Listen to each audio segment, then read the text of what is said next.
Good morning, Thailand. My name is Alex. And I'm Jay. And we got some news updates for you from around the land of smiles this Monday, July 21st. Happy birthday yesterday, Dad. Now, today we are going to be talking about the fear of market consolidation in the wake of new cannabis regulations. In separate incidents, Indian tourists robbing a transgender person, and then also other Indian tourists calling the cops over a bar girl's smaller than expected cup size. And a little later, Bangkok and Thailand in general are seeing a surge in tourism that could help boost a sluggish economy. But before we dive into it, please remember to subscribe to the Thaiger to stay up to date on all things Thailand. And Jay, can you give us a quick word from our sponsor? Ladies and gentlemen, if you've ever thought about buying property, look no further than Fazvaz. They're the largest real estate portal in the country. That's true. Period. Yeah. So if you want to buy, sell, rent, you want to look at land, condos, houses, just empty pieces of land, Fazvaz.com is a place to go. Find your new house? Fazed. With a Z. All right, our first story. Cannabis clash. We're talking about the unfolding laws. We've been covering this for a little while, but small businesses are now fearing monopolies could spring up under the new rules. Thailand's government abruptly reversed its 2022 cannabis liberalization by reclassifying cannabis flower as a controlled herb and banning its sale without a medical prescription.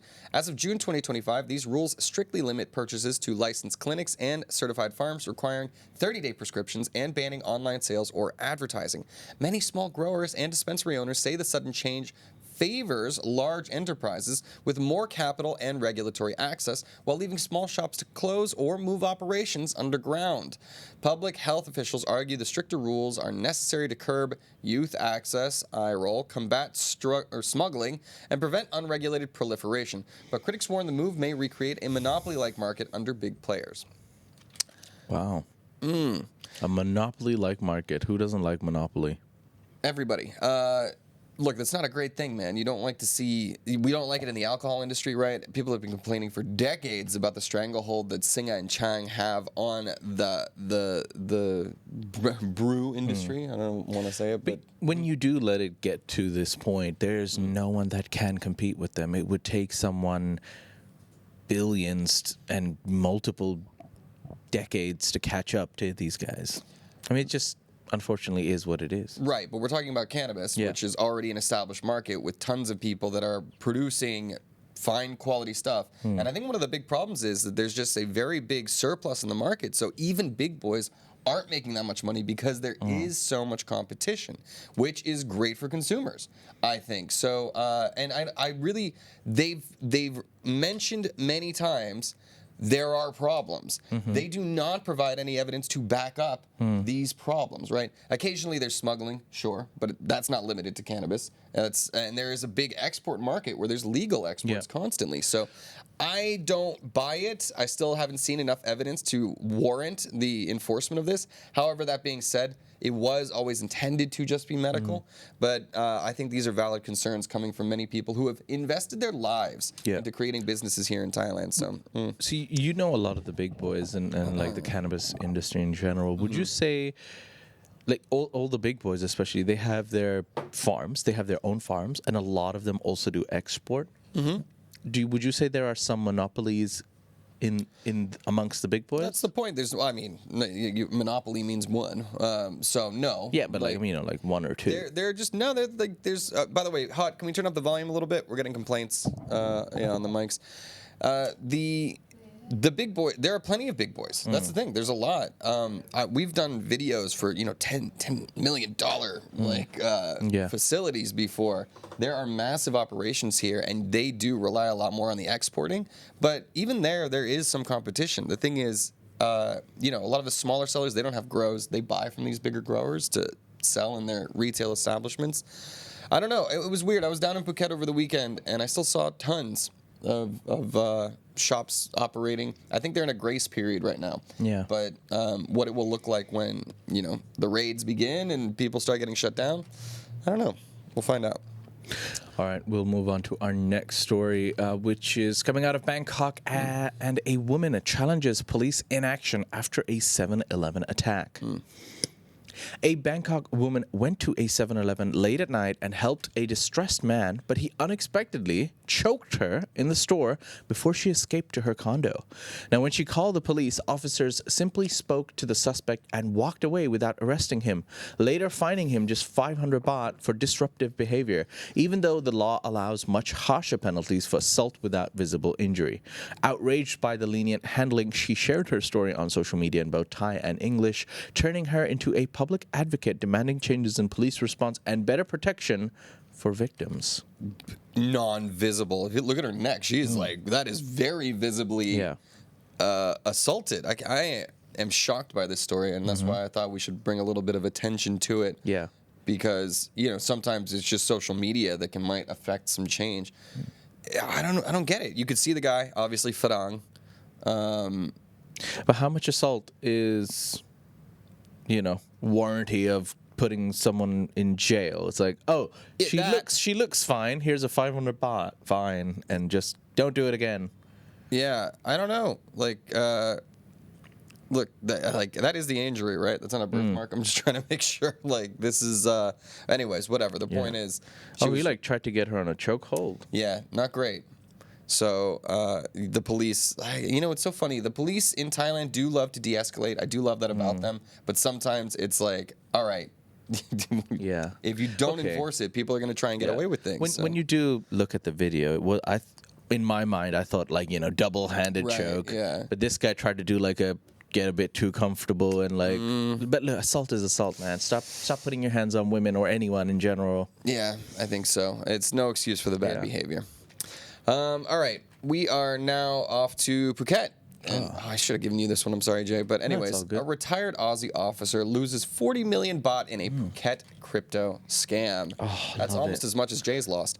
A retired Australian police officer living in Phuket lost about 40 million baht, around 1 million USD, to an elaborate cryptocurrency scam operated by a German expatriate known as Alex, it was not me, who targeted him via phishing and fake trading platforms. The fraud used emotional manipulation and investment pressures over several months before the victim realized the money could not be withdrawn and reported the crime. The case highlights the growing sophistication of crypto scams in Thailand and around the world, and the particular risk they pose to foreign retirees drawn into online schemes through trust-based tactics. Yeah. That's rough. Do they get it back? What kind of support does he get? It's just gone, isn't it? I guess. Poor guy. It's very difficult to track that down. But yeah, that hurt because it's close to home. There's Alex in my life, and I've lost a lot of money in crypto. So the thing is, there's plenty of legitimate ways to trade with crypto. I guess it's just older people don't get it, and there's okay, I heard you can make a lot of money. Yeah. Technically, right now the market's going up, so don't invest now. It's already too late.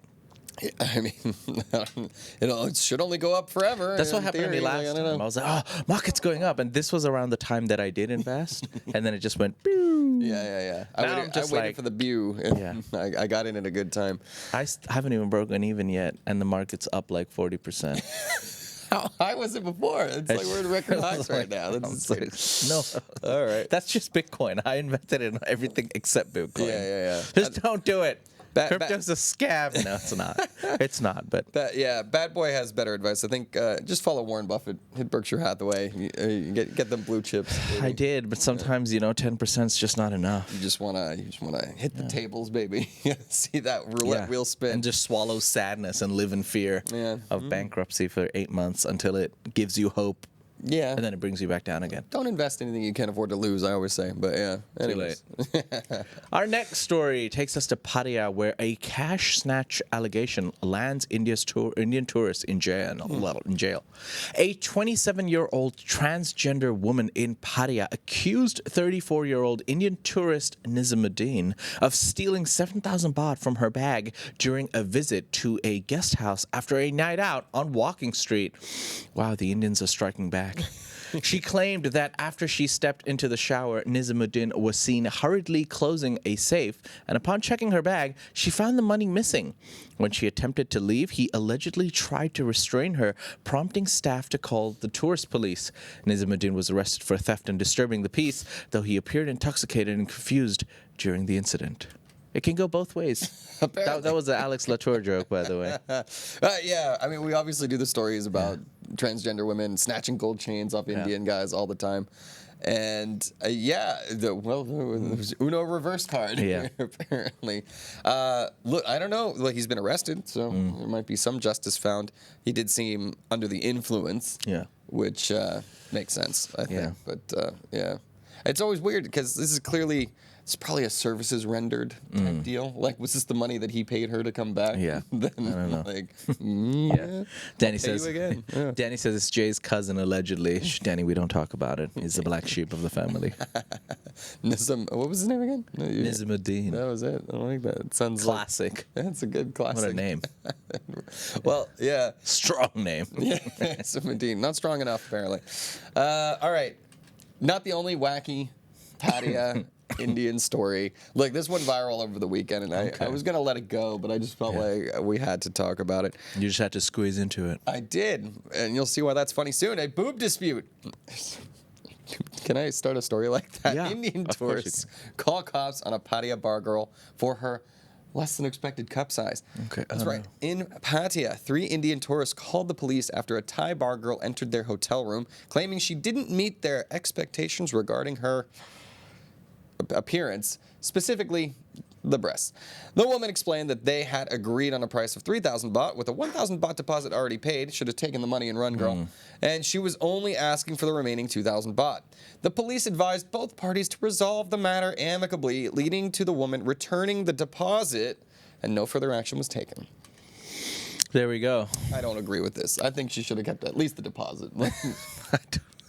I love how the police is just like, sort it out, guys. Come on now. Let's be civil about this. Well, here's what I'm wondering. How do they get the deposit to her without actually seeing her first and then understanding what was being presented? Maybe they did see her. But then they saw her, then they would know the size they're getting. You know what I mean? Like, she just had a really good push-up bra or something. I don't know. Or they like met a guy who was like, hey, I'll find you a nice girl. Yeah, She'll come say hi. I don't like this body shaming. I think That's what you're worried about? Yeah. What? So, hey, the prostitute that they ordered wasn't up to their specs. Boobs are boobs, okay? They're all great. But I think that's just... Am I wrong? Yeah. Am I wrong? Yeah. I don't care. You can quote me on that. Alex That's fine. for Pattaya Mater. Yes. Boobs are boobs. Somebody needs to stand up for these bar girls, okay? Hey, I'm all for the... There's no winning in this one. I don't know, man. I don't know. Imagine calling the cops over it. You know what? Like, this is such a classic story. 3 Indian men, 1 prostitute, some random guy brings the girl in. Maybe she was just she's a bar girl. Like it could be a. You sound like the police officer. We don't know what she was there for. Come on, guys, sort it out. Yeah. Yeah, I mean, this is one of those situations where I'm glad the police did de-escalate things, I think, but I want justice for this girl. We need to start a Kickstarter so she can get her 1,000 baht back. Hashtag small boobs matter. Small boobs matter, right? Okay. Yeah, anyways. This is a quality show. I'm wearing like the right merch and everything today. So. We're repping. All right. Moving on to our last story for today. Talking about Suvarnabhumi Airport to introduce prototype indoor smoking rooms by end of July. All right. Smokers rejoice. Suvarnabhumi Airport in Bangkok plans to introduce 2 prototype indoor smoking rooms by the end of July 2025 to address issues of passengers smoking in unauthorized areas like restrooms. The rooms will be located in SAT-1 terminal and the 4th floor of the main international departure terminal, featuring double-door entries, negative air pressure, and advanced ventilation systems to contain smoke and protect non-smokers. A safety evaluation and trial period are scheduled for August, with feedback to be reviewed by the National Tobacco Products Control Committee to determine the future of indoor smoking facilities at the airport, where every Thai person now thought to themselves, if they've tried so hard to keep the smoke and pollution inside that room in the airport, if they only spent 50% of that time trying to deal with pollution in Bangkok, we might be facing much better air quality. This is a little more manageable, I think. It's the thought that matters, Alex. It's the thought that matters. Have you ever, Bad Boy says, can we smoke weed in there? I assume you cannot. Yeah, I think these smoking rooms, it's a good idea. Like, especially if people are breaking the rules everywhere. Yeah. I remember, I think it was early days I had a smoking habit for about 6 months, and I went into one of these rooms, and I was just like, I think that was the moment where I went into one of these rooms. I was like, this is awful. Yeah. It was absolutely the worst. Not gonna lie, I've worked in an airport before where like there's like 12-hour shifts, and like after about 8 hours, like you know, you just open. All you have to do is just open the door, go in, and be like, "Oh, I'm looking for someone." Spend 10 seconds in there, and you've had about 50 cigarettes, and then you come out. It's horrific. So And your hair and your body and your suit and everything just stinks. dude, it's not The great. cigarettes. But then maybe if you like tobacco and the smell of tobacco, then that's the smell for you. No. There's a lot of perfumes that now have tobacco. There's something attractive and manly about tobacco, It's not apparently. like the same though. I feel like. Well, yeah, probably, it's- obviously, but, I mean, you know. like, there's a big difference. What I used to smoke was American Spirit. If anybody knows American, I shouldn't be. You're the American plugging spirit. tobacco products, but it was very different. You like hand rolled them. It was like organic, and there was none of the additive stuff that you usually get with Yeah. it. Totally different experience, and it actually does smell nice. But certainly, like whatever the Marlboros you're picking up in like 7-Eleven and stuff, yucky. Not for me. All right, I did have 2 feel-good stories at the end. That's okay. why, I know we're running a little late, but do you want to do them or no? Can? Are they good stories? They're good stories. All right, let's I do always it. do the good stories at the end, and Okay. I feel like we've been getting yelled at by Fazwaz for doing too many of the True, fair. Fair. raunchy ones. All right. They're like, okay. Our first last story is Bangkok has been crowned the top destination for digital nomads in 2025. Wow. Woo woo. Bangkok has been officially named the world's top destination for digital nomads in the year 2025, earning the #1 spot in a global ranking of over 1,300 cities for features like affordability, internet speed, quality of life, safety, and visa access, scoring a 91 out of 100 with a 4.55 out of 5 satisfaction rate. Remote work advocates particularly praise the city for its fast broadband, averaging about 250 Mbps, low cost of living, around 1,500 USD per month for a single person, numerous co-working options, vibrant culture, and ease of getting visas such as the Destination Thailand visa. Fairly accurate. No surprises. Very accurate. All the information there is correct, and now we've kind of settled down. And if you are a digital nomad, it's one of the best places to be in. Agreed completely, man. That was the reason why I was here in the first place. It was during the pandemic era. I couldn't go back to my school. Like, school was not out. I was teaching economics in China, and I got locked down in Thailand. So it was just an accident. It was an accident that I got stuck here as a digital nomad, and it was the best. First 6 months, I was in Koh Samui, just like teaching from the beach. yeah. Oh, so nice. I was about to say the coolest part is, especially if you're a digital nomad, go be 6 months in Samui, 6 months in Phuket, 6 months in Chiang Mai, 6 months in Bangkok. You can be anywhere in the country. That's awesome. I mean, imagine if we could do the show from like Chiang Mai for 3 months. Why can't we? Why haven't we looked into this, Jay? Like, yeah, it'd be nice. They'd miss us too much. Yeah, it's true. We have a whole team. Bangkok has us now. People do, like, again, like when people come to the office, they do think we operate from a tiny shoebox, just me and Alex sitting there with one Jason and Kate. Let me out. But there are about 52 people here at the Thaiger. Yeah, big operation, and we couldn't do it without the whole team. We love it. Team Avatar. Woo. All right. yeah. Well, let's move on to our last story, which sounds a little sus. Believe in it, Jay. Yeah, okay. Believe in it. Here we go. Thailand's tourism record 2025 sees surging traveler numbers. Apparently. Okay. In surprising news, Thailand set a new tourism record in early 2025, welcoming about 16 million international visitors in the first half of the year and generating roughly 743.6 billion baht in revenue. Most tourists came from China, Malaysia, South Korea, with top destinations being Bangkok, Pattaya, Phuket, and growing interest in places like Koh Tao, Koh Phangan, Pathum Thani, and emerging spots like Hat Yai.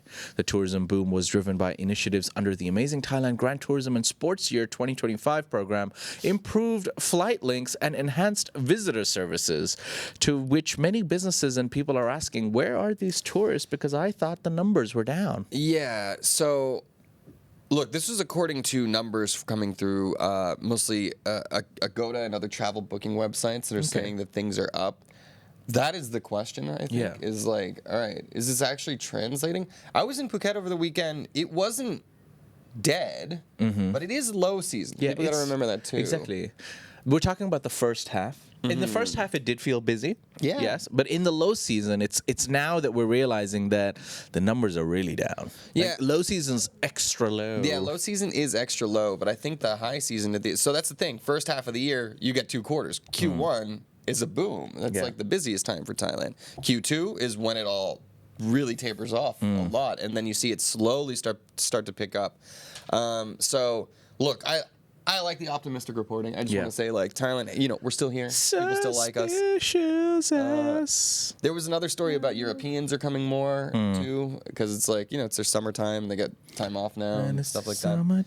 Summertime sadness. That song is very relevant to Thailand right now. It is. And its tourism sector. I did feel a little desperation down in Phuket. So, look, people sometimes get annoyed at us for not spreading overly positive news and why are we talking negative about Thailand, but it's also our job to tell the truth. We want tourism to come to Thailand. With less tourism, less marketing, and less work for us. Right. But that doesn't mean we're just going to randomly go on air and be like, yeah, guys, tourism, there's a lot of people here. No. Yeah. It is currently slightly grim. It is strange to think that we might have responsibility, because that's not how we see ourselves at all. Yeah, Like, I mean, we have, we Thailand. did talk about a couple of wacky stories today. Yeah, that's why people are tuning in, bro. Like, I was down in Phuket, people were walking around like, "Hey, you're here!" Like, it's so cool. You're that like, guy. Yeah, like I actually met quite a famous influencer on Friday evening. Gorgeous, by the way. She comes up and she goes, "Oh, hey, you're that guy." And I'm like, "Yeah, and I said her name. I don't know if she wants me to call her out, but I was like, "Oh," and I said your name. She's like, "Yeah." I was like, that perfectly highlights our level of fame. I know exactly who you are and your name, and you're like, "You're that guy." Oh, yeah. Who does the news sometimes with the other white guy. I'm like, "That's us." Yeah. Hey. So we need a theme song. Yeah. But yeah. We need to start the show with Jay and Alex in the mornings. Nights. Yeah. But yeah, I think one of the issues there is that we are the Thaiger. Yeah. Everybody else is like just their name, influencer name. So yeah, I get it. Fair. All right. All right. Well, ladies and gentlemen, those are some of the stories from across Thailand today. You can find more stories on thetiger.com. If you'd like to get into the conversation and let your comments be known, please visit ASEANnow.com. That's Thailand's largest English news forum. Yeah, don't forget to subscribe to the Thaiger. You can also click that little join button next to the subscribed button to become a member and enjoy all sorts of benefits. I won't ramble on and on, but also follow us on Instagram, TikTok, Facebook, Twitter. You'll see a bunch of content that you wouldn't normally see, like me hitting Jay in the face with my trouser snakes. Hey, yo. So yeah, please do that. Now, guys, also don't forget we do the show live at 9:30 in the morning every day. So we're having more and more people join us for that live show, and we love to hear what you have to say. So come and join the conversation any day of the week with us, me and Jay here at the Thaiger. Speaking of which, let us now dive into the live section and see what you guys had to say. If you like that story, please like and subscribe. And for more Thailand news, follow us on Instagram, YouTube, or TikTok at The Thaiger, or you can go to thetiger.com and join the conversation.